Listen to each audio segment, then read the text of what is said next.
So good afternoon. आज की class में हम लोग पढ़ने जा रहे हैं बायोसिंथेसिस ऑफ फैटी एसिड, यानी वसीय अम्लों का जैव संश्लेषण।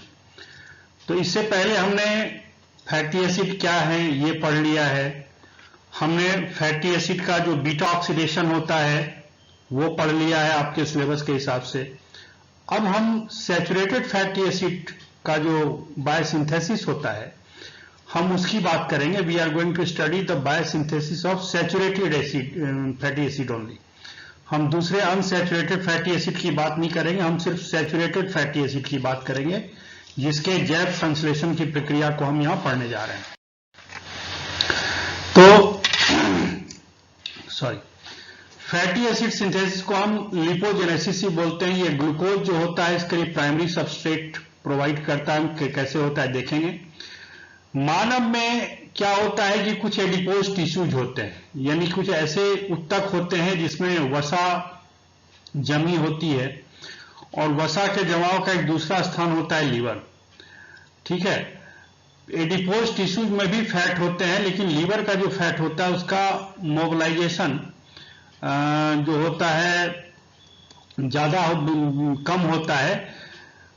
ये जो फैटी एसिड सिंथेसिस में हर इंडिविजुअल में वेरिएशन होता है कि कितने वो आदमी उसका डेली रूटीन कैसा है, उसका बीएमआई इंडेक्स क्या है, और वो डायबिटिक है या नहीं डायबिटिक है। इन सब के आधार पर जो लिपोजेनेसिस की प्रक्रिया है कि शरीर में जो फैट जम गया उसका कितना मोबिलाइजेशन होगा, ये डिपेंड करता है कि आदमी की दिनचर्या क्या है, वो कितना स्वस्थ है, उसका बॉडी मास इंडेक्स कितना है, उसमें एडिपोज टिश्यूज का कितना जमाव है, कितनी ओबेसिटी है, कितना मोटापा है उसके। और ये होता आमतौर पर साइटोसोल में है, लेकिन ये लीवर, किडनी, ब्रेन सब जगह होता है। जो मेन जो पोर्शन है जहां पर कि ये लिपोजेनेसिस क्रिया होती है, लिपोजेनेशन जहां जमा होता है सबसे ज्यादा ये लिपिड का, वो होता है लीवर और एडिपोज टिश्यू। तो ये तीन स्टेजेस में, तीन चरणों में ये क्रिया संपन्न होती है। The first is transport of acetyl coenzyme into cytosol. Acetyl coenzyme usually pyruvic acid के माइटोकॉन्ड्रिया में जाने के बाद वहीं इसका निर्माण होता है एसिटाइल कोएंजाइम ए का। तो the first thing that has to happen is the transfer of acetyl coenzyme A from mitochondria to cytosol. Mitochondria से ये साइटोप्लाज्म में आता है एसिटाइल कोएंजाइम ए। यहाँ एक ट्रांसपोर्ट सिस्टम होता है, इसको साइट्रेट ट्रांसपोर्ट सिस्टम कहते हैं, और यहां पर एक NADPH का निर्माण होता है, और इस प्रक्रिया में कुल मिलाकर के 2 ATP खर्च होते हैं। फिर दूसरा होता है कार्बोक्सिलेशन ऑफ एसिटाइल कोएंजाइम ए, और एक बार जब कार्बोक्सिलेशन होकर मिलोनिल कोएंजाइम ए बनता है तो फिर मिलोनिल और एसिटाइल कोएंजाइम ए मिलकर के एक फैटी एसिड का जो चेन होता है, जो एग्जिस्टिंग चेन होता है, उसको लंबा करते हैं, उसका इलोंगेशन करते हैं। तो 3 चरणों में होती है। तो let's do the first step. देखिए आप कि सबसे पहले पायरुवेट कहां से बना था? क्रेब्स साइकिल की ग्लाइकोलाइसिस क्रिया से बनता है। बनने के बाद आपको पता है कि पायरुवेट कहां चला जाएगा? माइटोकॉन्ड्रिया के अंदर। ये माइटोकॉन्ड्रिया की वॉल है। फिर पायरुवेट जो है वो एसिटाइल कोएंजाइम ए में बदल जाता है, एक तरीका ये है। और यहां पर एक NADH का निर्माण भी होता था, आपको पता है, NADH+H। दूसरा तरीका ये है कि पायरुवेट में ऑल्सो गेट कन्वर्टेड टू ऑक्जेलोएसिटेट। और फिर क्या होता है कि ये जो एसिटाइल कोएंजाइम ए है और ये जो ऑक्जेलोएसिटेट है, ये दोनों मिल करके अल्टीमेटली साइट्रेट बनाते हैं, साइट्रिक एसिड बनाते हैं। इस तीनों स्टेप जो है ये साइट्रिक एसिड साइकिल या क्रेब्स साइकिल के शुरुआती 3 स्टेप हैं, आप सभी इससे परिचित हैं। अब साइट्रेट बनने के बाद सिस एकोनिटिक एसिड और अल्फा कीटोग्लूटरिक एसिड वगैरह जो बनता है उस प्रक्रिया में नहीं जाते हम।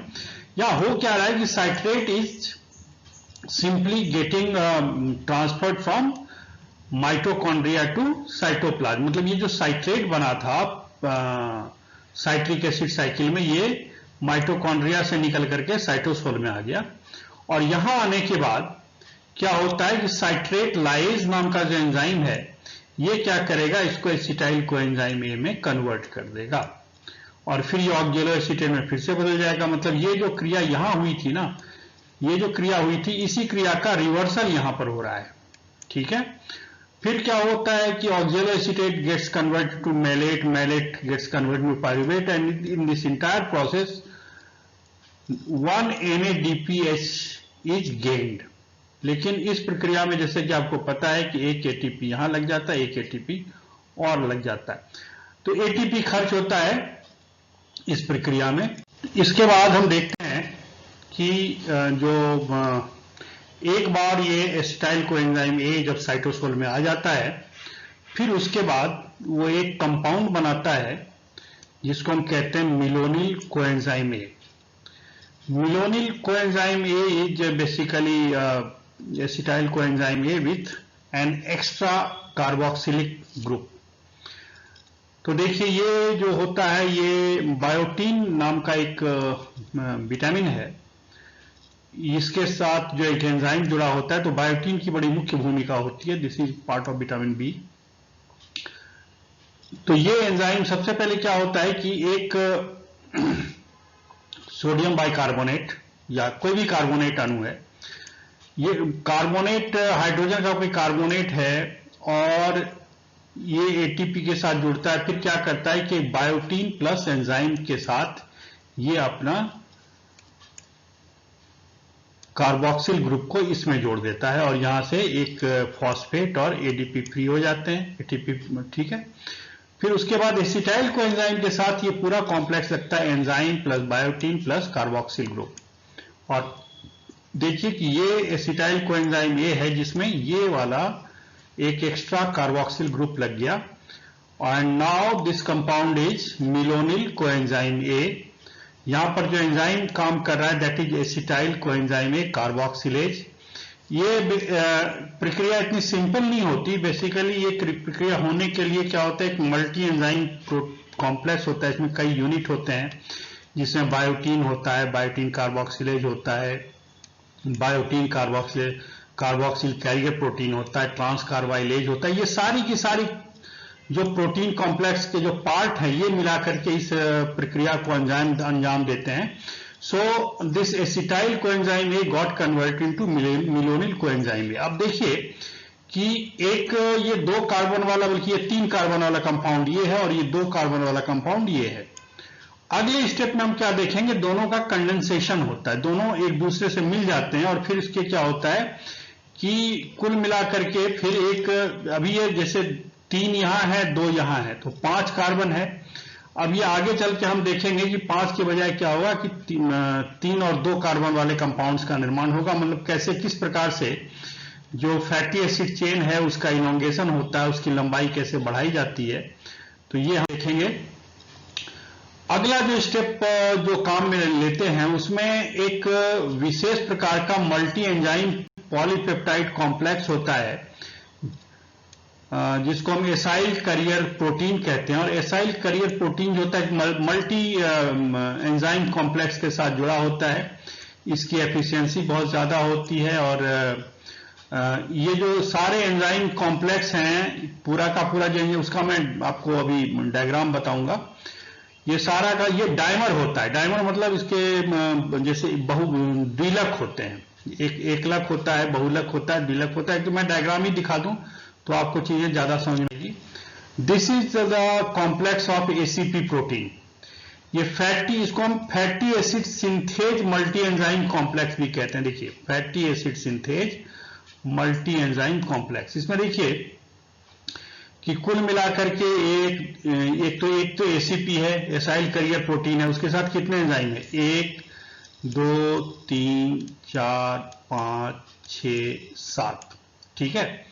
वही 7 एंजाइम इधर भी हैं और इसीलिए इसको हम डायमर कहते हैं कि इसकी एक यूनिट इस तरफ है, दूसरी यूनिट इधर है।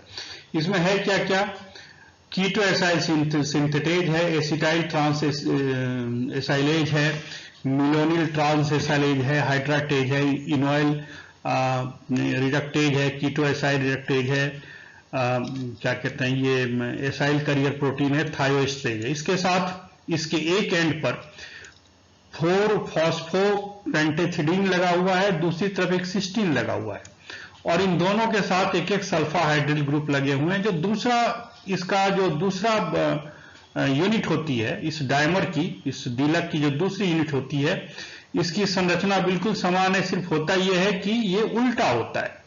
उल्टा मतलब कि जो ये फॉस्फोपेंटिथिडीन है वो यहां चला आया और सिस्टीन यहां चला आया। ये पूरा का पूरा कॉम्प्लेक्स है और ये कॉम्प्लेक्स आपको अभी इस प्रकार से दिखाया जाएगा आगे वाले डायग्राम में। तो ये कॉम्प्लेक्स जो है ये किस प्रकार से इस पूरे जो एसाइल कोएंजाइम है और मिलोनिल कोएंजाइम को एक साथ जोड़ता है और किस प्रकार से उनका कंडेंसेशन करता है, ये प्रक्रिया हम आगे पढ़ेंगे। तो ये जो पार्ट है इसको माइक्रोसोमल सिस्टम जो है ये फैटी एसाइल कोएंजाइम में डेरिवेटिव में बदल देता है और ये प्रक्रिया कैसे होती है ये हम डिटेल में देखेंगे। ये जैसे मैंने कहा कि सबसे पहले क्या होता है कि यही प्रिकर्सर बने, उसके प्रिकर्सर बने मतलब एक तो अभी जो डायग्राम आपने देखा था 2 डायमर थे, 2 डायमर में दोनों के जो पेंटेथिडीन कॉम्प्लेक्स है उसके साथ एक जगह पर एसाइल कोएंजाइम में लग जाएगा, दूसरे पर मिलोनिल कोएंजाइम में लग जाएगा और फिर ये दोनों कंडेंस होंगे, दोनों एक साथ जुड़ जाएंगे, फिर उनका रिडक्शन होगा, डिहाइड्रेशन होगा और फिर रिडक्शन होगा। तो ये सारी प्रक्रियाएं होती हैं, ये सारा कॉम्प्लेक्स लिखा हुआ, ये आप आगे ये वीडियो के फॉर्म में स्लाइड को आप रोक करके पूरा सारे रिएक्शन लिख सकते हैं। और ये सारे के सारे ये रिएक्शन बेसिकली आप देख रहे हैं कि ये 7 स्टेप में हो रहा है। हम ये क्या करेंगे कि 7 स्टेप को हम एक ही साथ देखने का प्रयास करते हैं ताकि चीजें समझ में आए। सबसे पहली बात तो ये एक चीज है हमारे पास एसिटाइल कोएंजाइम ए, ये चीज नहीं है, इसके बारे में कोएंजाइम ए क्या होता है, एसिटाइल कोएंजाइम ए की संरचना क्या होती है हम बता चुके हैं। दूसरा अभी हमने देखा है कि मिलोनिल कोएंजाइम ए का फॉर्मेशन हुआ था। अब ये दोनों ही क्या होता है कि जो अभी हमने जो फैटी एसिड सिंथेज देखा था उसमें दोनों में आपने देखा था कि एक एसाइल कैरियर प्रोटीन लगा हुआ था कॉम्प्लेक्स में, दो लगे हुए थे बेसिकली, दोनों जो डायमर स्ट्रक्चर था उसमें उसके दोनों यूनिट में एक एसीपी यानी कि एसाइल कैरियर प्रोटीन लगा हुआ था। और ये एसिटाइल कोएंजाइम ए और मिलोनिल कोएंजाइम ए दोनों ही क्या हुए कि उसके एसीपी से जाके लग जाते हैं। और ध्यान दीजिए कि दोनों एसीपी जो हैं एक ही फैटी एसिड सिंथेज के हैं, यानी कि एक डायमर पे ये डायमर के एक यूनिट के एसीपी पर ये लग गया और दूसरे यूनिट के एसीपी पर ये लग गया। उसके बाद आगे की जो प्रक्रिया है स्टेप बाय दिखाई, ये मैं आपको सीधा उस स्टेप पे ले जाता हूं जहां से आपको चीजें सीधी समझ में आ जाएगी। तो देखिए सबसे पहले आप इस रिएक्शन को ध्यान दीजिए कि इसमें होगा क्या कि एसिटाइल कोएंजाइम ए के साथ 7 मिलोनिल कोएंजाइम ए लगेंगे, 14 NADPH लगेगा और रिजल्ट ये होता है कि इससे पामीटेट यानी कि पामीटिक एसिड का निर्माण होता है। आपको पता है 16 कार्बन वाला फैटी एसिड, इससे 14 NADP में कन्वर्ट हो जाएंगे और इस प्रकार से 8 हमको कोएंजाइम ए मिलेंगे। तो ये इसका स्टोइकियोमेट्री है इस पूरे रिएक्शन का। अब हम आगे देखते हैं। चलिए मैं सीधा आपको उसी डायग्राम पे ले चलता हूं। देखिए यहां पर एसिटाइल कोएंजाइम ए है, ठीक है, इससे मिलोनिल कोएंजाइम ए बना, क्लियर है, ये क्या है मिलोनिल कोएंजाइम ए बना है यहां पर। ये किसी भी किताब में आपको जो भी बायोकेमिस्ट्री किताब है उसमें डायग्राम दिख जाएगा और ये रिएक्शन हम पहले भी पढ़ चुके हैं। एसिटाइल कोएंजाइम ए कार्बोक्सिलेज नाम के एंजाइम ने ऐसा किया। तो चलिए इसने जो बना दिया, अब छोड़िए, अब एक हम फिर दूसरा एसिटाइल कोएंजाइम ए लेते हैं। एक जो इसने बनाया ये तो बना दिया इसने, हम दूसरा एसिटाइल कोएंजाइम ए लेते हैं जो एसिटाइल ट्रांस एसाइलेज एंजाइम के उपस्थिति में कोएंजाइम ए तो इसका हट जाएगा और जो ये फैटी एसिड सिंथेज है, मैंने कहा ना दो यूनिट है इसके, 2 डायमर हैं, तो एक डायमर के सिस्टीन रेसिड्यू से ये लग जाएगा क्या, एसिटाइल ग्रुप लग जाएगा। एसिटाइल कोएंजाइम ए में से एसिटाइल ग्रुप तो यहां लग गया यानी डायमर के एक यूनिट में लग गया और दूसरा पेंथेथिडीन जो था उसके साथ ये मिलोनिल वाला ग्रुप लग गया। ये मिलोनिल कोएंजाइम में बना था, ये मिलोनिल आकर के, मतलब ये एसिटाइल तो यहां लगा और मिलोनिल यहां लग गया। ये आप देख रहे हो, ठीक है, ये मैं थोड़ा सा मिटा दूं तो आपको देखिए ये ये मिलोनिल जो है वो लग गया इसके दूसरे यूनिट पे, और एसिटाइल जो है ये पहले यूनिट पे लग गया। दोनों के कोएंजाइम एक अलग हो गए। यहां पर मिलोनिल ट्रांस एसाइलेज है, यहां पर एसिटाइल ट्रांस एसाइलेज है। दोनों ने दोनों के कोएंजाइम एक को अलग कर दिया। और अभी जो हमने एक दिखाया था आपको फैटी एसिड सिंथेज का जो एक मल्टी एंजाइम कॉम्प्लेक्स दिखाया था, उसके एक यूनिट के सिस्टीन पर एसिटाइल लग गया और दूसरे यूनिट के पेंटेटिडीन पे क्या हो गया ये मिलोनिल लग गया। अब अगले रिएक्शन में क्या होता है कि नाउ दिस ये यहां पर जो ये है एसिटाइल कोएंजाइम है, वो ट्रांसफर हो जाएगा यहां पे। वो क्या हो जाएगा, यहां पर ट्रांसफर हो जाएगा। तो देखिए अगले स्टेप में क्या हुआ कि यहां का जो कार्बोक्सिल ग्रुप था, यह कार्बन डाइऑक्साइड निकल गया बाहर, और इस पोजीशन पे एक एसिटाइल ग्रुप आके लग गया। तो ये वाला एसिटाइल अब यहां से ट्रांसफर होकर यहां चला है, और यहां जो उस सिंथेज का जो एक यूनिट था उसके एक वहां से जो एसिटाइल कोएंजाइम ये लगा हुआ था ये यहां चला है। Now the acetyl coenzyme has got transferred here. इस यहां पर जो एंजाइम लगता है वो कीटो एसाइल सिंथेज है। फिर वहां कीटो एसाइल या 3 कीटो एसाइल एंजाइम या एसिटो एसाइल को एंजाइम ये बन गया। यहां पर अगला स्टेप जो हो रहा है वो हो रहा है रिडक्शन का। ठीक है, रिडक्शन कैसे हो रहा है कि यहां से ये एक यहां पर एक हाइड्रोजन आ जाएगा। देखिए यहां पर एक हाइड्रोजन, इस हाइड्रोजन को प्राप्त करने के लिए क्या हुआ कि ये जो NADPH+H था उसका एक हाइड्रोजन यहां पर आ गया, और NADPH का एक हाइड्रोजन यहां आ गया और फिर NADP बन गया। फिर ये NADP जो है वो चला जाएगा जो दूसरे जो पेंटोज फास्फेट पाथवे है या आइसोसाइट्रेट डिहाइड्रोजनेज है, मैलिक एंजाइम है, वहां पे चला जाएगा, जिसकी वजह से कि क्या होगा इस सिस्टम में जाकर के फिर ये NADPH बनाता रहेगा और इसको सप्लाई होता रहेगा, मतलब ये रिएक्शन रुकेगा नहीं। फिर अगले स्टेप पे क्या हुआ, 3 हाइड्रोक्सी एसाइल एंजाइम बन गया। उसके अगले स्टेप पर क्या होता है कि हाइड्राटेज नाम का जो एंजाइम है वो हाइड्रेशन हो रहा है। देखिए यहां पर हाइड्रेशन हो रहा है, तो यहां पर क्या हो रहा है कि मतलब यहां पर एक वाटर निकल गया, डिहाइड्रेटेज, एक वाटर निकल गया। वाटर निकलने के बाद क्या हुआ कि एक यहां से एक OH और इसका एक H निकल करके और यहां पर एक डबल बॉन्ड बन जाएगा। जैसे डबल बॉन्ड बन गया तो this is unsaturated acyl coenzyme. यहां से फिर क्या होगा कि फिर से क्या होगा कि यहां पर रिडक्शन की क्रिया होगी दोबारा से, और उसके बाद क्या होगा कि फिर यहां पर एक हाइड्रोजन ये लेगा और एक हाइड्रोजन लेकर के एसाइल एंजाइम बना देगा। मतलब अब ध्यान देने वाली बात यह है कि जो एसाइल है वो तो अपनी जगह पे रह गया। एसाइल अब यहां पहले डायमर के एक यूनिट पे कुछ नहीं है, लेकिन यहां पर शुरुआत हुई थी 2 कार्बन से, और अब ये कितने कार्बन हो गया, यहां पर 2 कार्बन था, 2 कार्बन की वजह अब 3 कार्बन आ गया, मतलब एक कार्बन यहां पर बढ़ गया।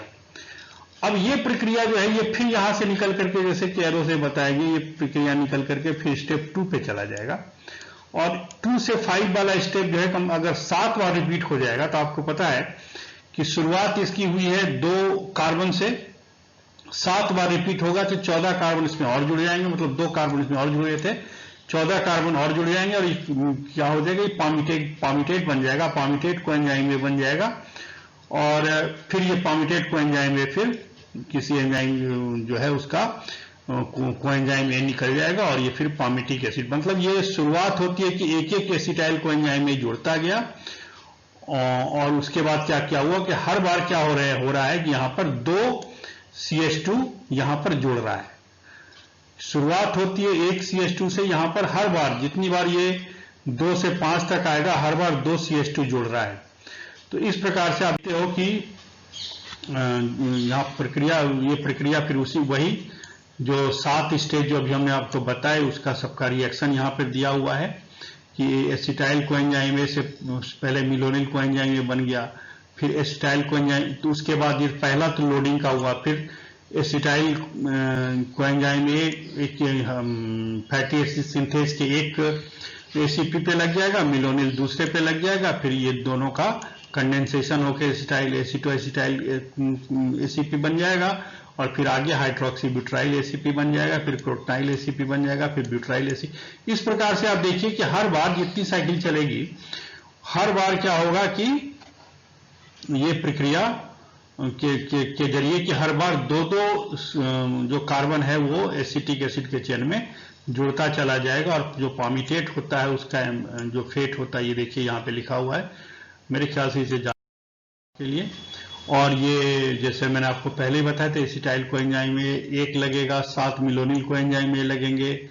हालांकि 7 मिलोनिल कोएंजाइम में बनाने के लिए भी हमें 7 एसिटाइल कोएंजाइम में चाहिएगा। उसके बाद इसका रिजल्टेंट ये होता है कि 14 NADPH लगते हैं, 14 NADP बन गए और पामिटिक एसिड का निर्माण हो गया। मतलब एक तरीका ये है।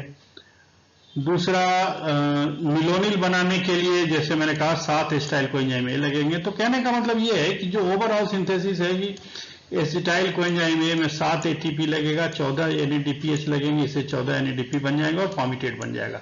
So this is the overall reaction of this process, जिसको अभी हमने पढ़ा। लिपोजेनेसिस कन्वर्ट सरप्लस ग्लूकोज, जैसे जितना भी आदमी अगर खा रहा है, खाता ही जा रहा है, शरीर में अगर कार्बोहाइड्रेट बढ़ेगा तो अल्टीमेटली ग्लूकोज जो होता है वो पायरुवेट में, फिर लैक्टेट में और एसिटाइल कोएंजाइम ए में बदल जाएगा, और फिर वो फैट में बदल जाएगा। मतलब शुगर खाने से भी आदमी मोटा होता है, अगर वो काम नहीं कर रहा है, जितना खाना वो खा रहा है उसके हिसाब से अगर एनर्जी वो स्पेंड नहीं कर रहा है तो। और ये रेट उन जानवरों में ज्यादा होता है जो ज्यादा खाना खाते हैं और उसके खाने में कार्बोहाइड्रेट की मात्रा ज्यादा होती है। अगर कम कैलोरी लिया जाए तो ये प्रोसेस रुक जाएगा, ठीक है। और इंसुलिन की डेफिशिएंसी जब होती है डायबिटीज मेलाइटस में, तब भी ये कंडीशन डिप्रेस हो जाता है। उसमें क्या होता है, फैट जमा नहीं होता, या फिर क्या होता है कि जो फैट है उसका लिपोलाइसिस भी होने लगता है डायबिटिक कंडीशन में। अभी हम आगे जब कीटोजेनेसिस पढ़ेंगे तो वहां देखेंगे। So there is an inverse relationship between hepatic lipogenesis and the concentration of serum free fatty acid, ठीक है, कि जितना सीरम फ्री फैटी एसिड होगा और जो लिपोजेनेसिस की क्रिया है, ये दोनों एक दूसरे से क्या कहते हैं, विपरीत समानुपाती होते हैं, ठीक है।